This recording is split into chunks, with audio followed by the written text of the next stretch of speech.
I'm Lieutenant Colonel Stephen McOwen. I'm the lead for commemorations in the Defence Forces, and I'm a member of the Expert Advisory Group on commemorations. The decade of centenaries is effectively at a close, and through that period the Defence Forces has been central, in fact, to the state's efforts to commemorate that very, very contentious and fraught and exciting revolutionary period. People will remember, for example, the 2016 Easter Parade, which was led by Óglaigh and hÉireann, the Defence Forces, the Flags for Schools programme, and even last year, the handovers of our military barracks, which were commemorated nationwide. We've also had to grapple with some of the more contested aspects of our history, and the Chief of Staff has been very vocal in pointing out, for example, that during the Civil War, the National Army were responsible for various atrocities, some of them unspeakable. And we've had to, I suppose, grapple with that aspect of our history too.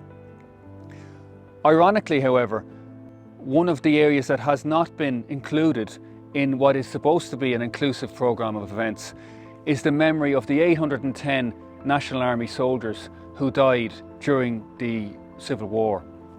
I'm Ewan O'Halpin. I'm a retired Professor of History at Trinity College, Dublin.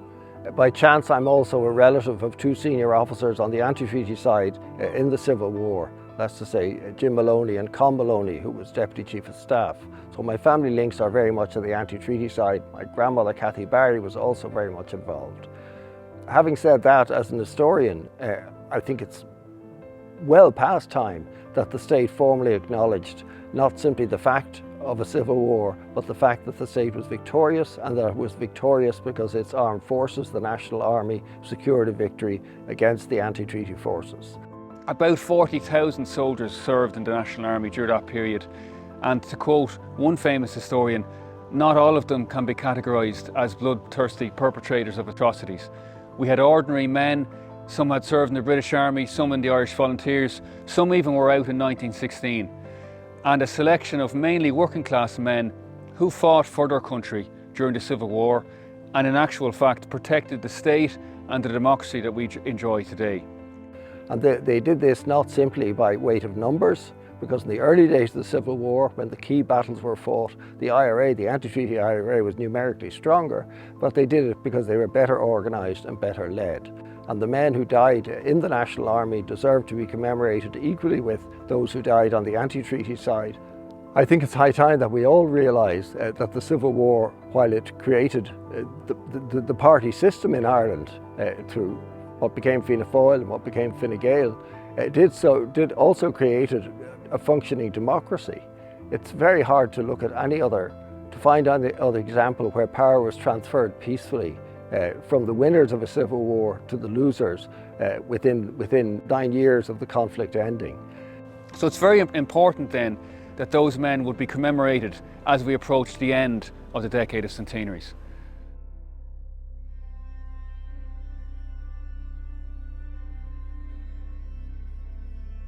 So for the memorial, we wanted to design something that was really special.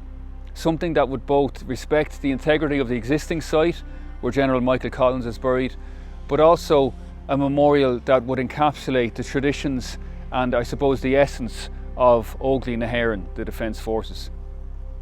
There are two major elements to the memorial. The first is the proportions and the dimensions of our flag, the national flag, which is a tricolour, as we know, of green, white and orange, symbolising peace between the two dominant traditions on the island.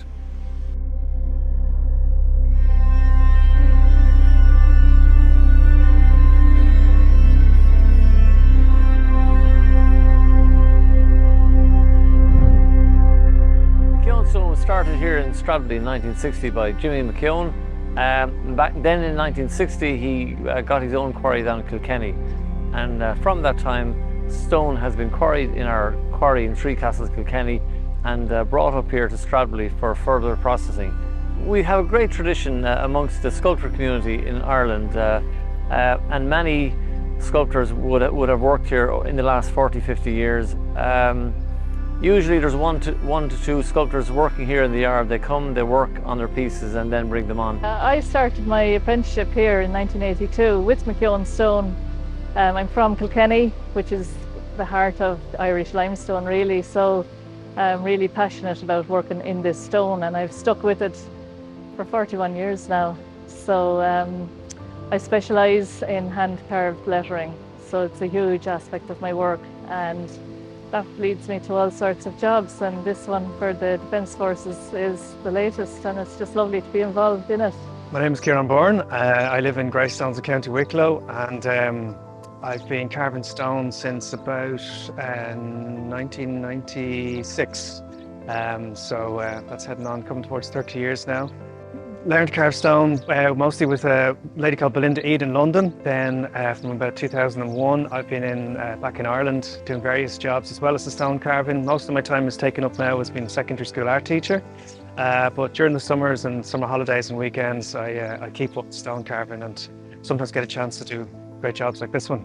In choosing this stone, particularly for sculptures or significant monuments, as in this case, it needs to be a very high quality stone, and we have some beds in the quarry that are very suitable for this. It's a monumental quality stone. It's from our Q bed in the quarry, probably the best stone available, and had it delivered up here to Stradbally, where then we cut it and shape it, and then in this case the artists then will come in and they will add their finishing touches to the stone. So this is a memorial to commemorate the soldiers who died during the Civil War, and it's going to be going in Glasnevin Cemetery, and it very much relates to the grave of Michael Collins.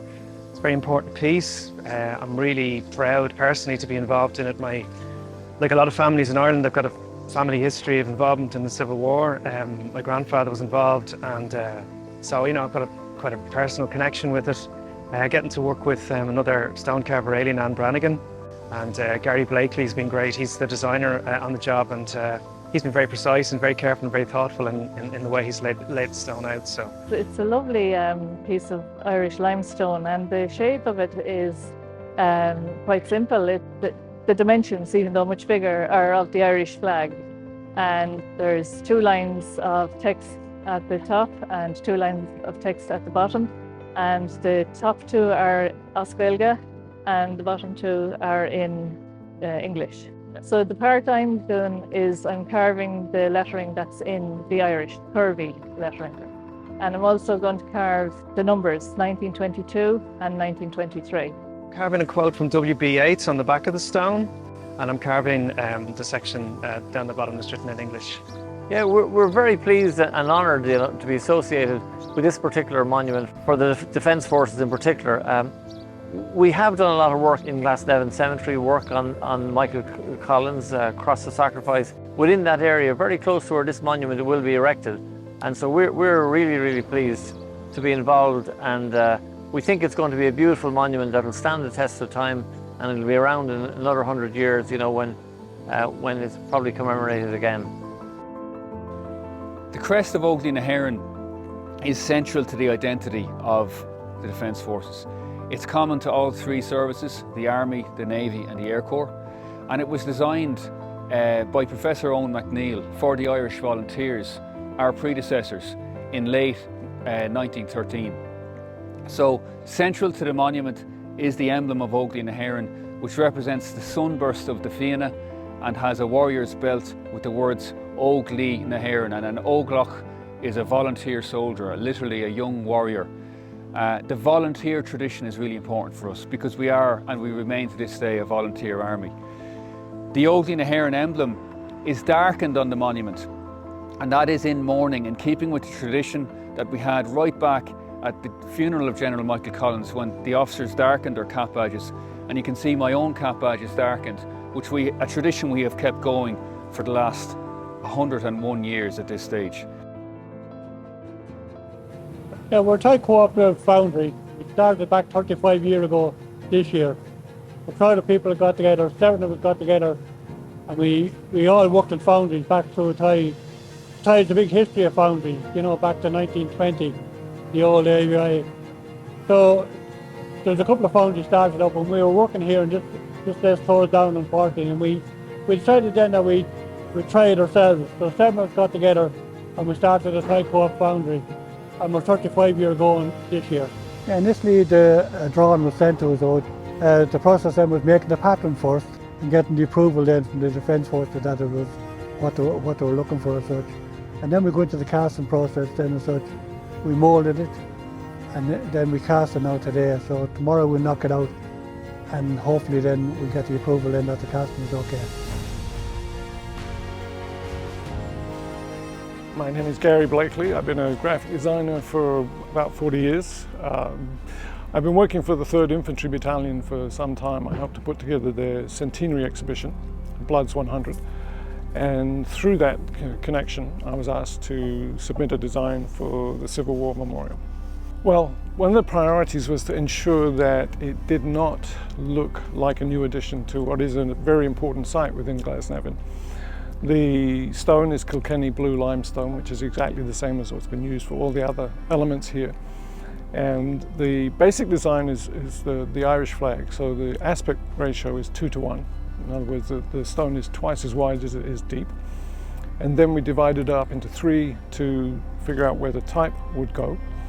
Obviously, most people will not know that, but that's the basic underlying structure.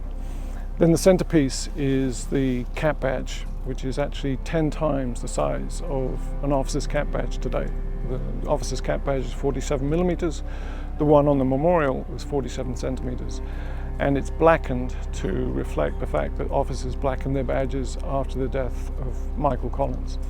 So it reflects that. And on the back is a quote from William Butler Yeats that speaks of the camaraderie that people feel when they're serving. So I think in the end we achieved a really significant, beautiful, enduring monument. We had a beautiful, poignant ceremony on the 30th of July, and crucially, I think what we've done is we've rehabilitated the memory of these soldiers who died for their country. The monument will stand as a lasting piece of sculpture and a lasting symbol for future generations.